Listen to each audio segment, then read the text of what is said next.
video will show a step-by-step process on how to change your oil and winterize your Sea-Doo switch.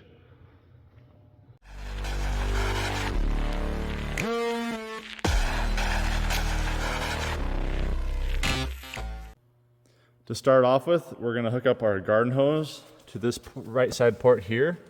We're going to hook up water there. This is your exhaust intake port. This port here and this port here is your drain port for the hole. So those ones are just to drain water out of your engine bay.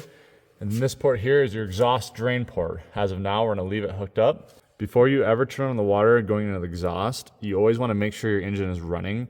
The reason for that is because if you turn on the water before the engine is running, the water can actually push its way up into the exhaust valves and fill your engine full of water. So you always want to make sure that your engine is started before you ever turn on the water, and vice versa. Turn off the water and then shut off the engine. So when starting the motor off water, you never want it to run more than 2 minutes. And the reason for that is there's a seal in between this boot here that is water lubricated, and if you run it for too long, that seal can get hot and then it will not be able to seal once you have it in the water. So when this is in the water, it's actually lubricated. When it's out of the water, it's dry and there's nothing lubricating it. So that's the reason why you do not want to run it more than 2 minutes outside of the water. Fire up the motor. Turn the water on. Now I'm going to open up the exhaust.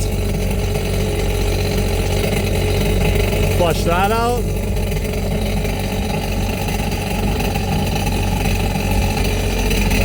After 2 minutes, shut my water hose off and shut off the motor.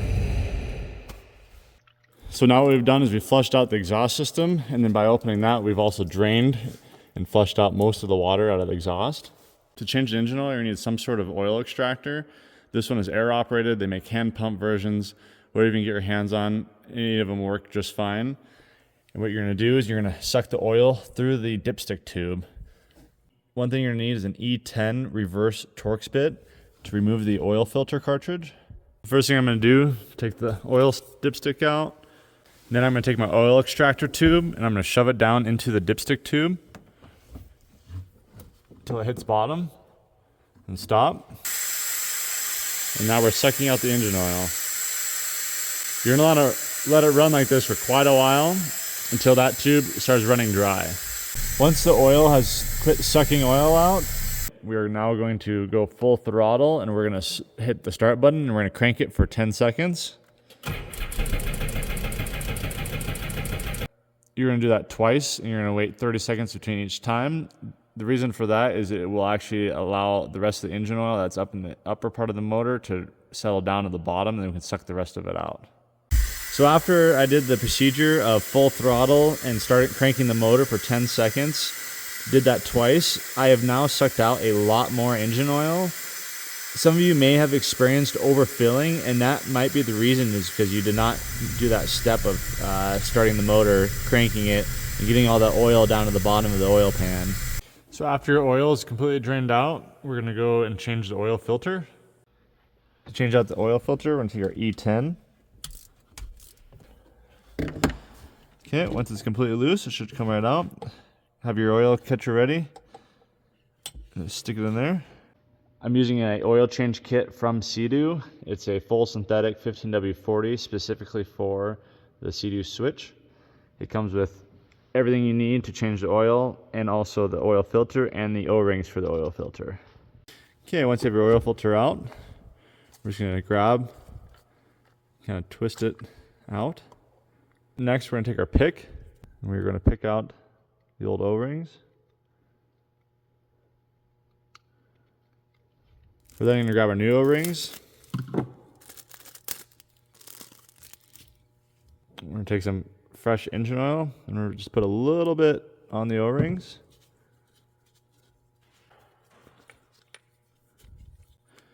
Remember, red one goes up top, black one goes on the bottom. Next, I'm going to take my new oil filter, put a little bit of oil around this rubber seal. Slide it over. Push it on until it's tight. And now you're ready to reinstall it. Before putting in the new oil filter, I'm going to suck out the rest of the oil in the bottom of the oil canister. To install the new oil filter, simply just put it into place. Take your wrench, tighten it down, still snug. So now we've got the engine oil sucked out, oil filter changed. It's time to add engine oil. It'd be this port right here. And start adding your engine oil. So I've put 3 quarts in, and what I'm going to do is I'm going to take my funnel out, put the cap back on. I'm actually going to start it, let it run for about 10 seconds, shut it off, and then I'm going to check my level, and then I'm going to keep adding it until I get it to the perfect spot. Sometimes the oil change kits, you end up with a little too much in there, and you just want to make sure you don't overfill the system because that can hurt performance. So the very last thing we're going to do is we're going to close this port up, take compressed air, 55 psi. We're going to blow through this port.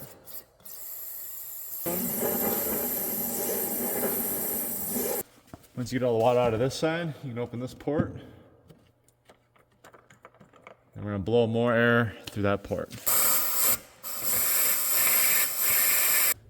So according to the manual, this is officially winterized. But what I like to do is I'm going to hook a garden hose up to a jug of antifreeze. I'm going to start the motor, turn the antifreeze on, let it drain through the system, shut the antifreeze off, shut the motor off, and then that way if there's any spots that are left over from water, the antifreeze will dilute it and it should not freeze. Thank you for watching this video. If you found this video helpful, please like and subscribe. It really helps my channel out.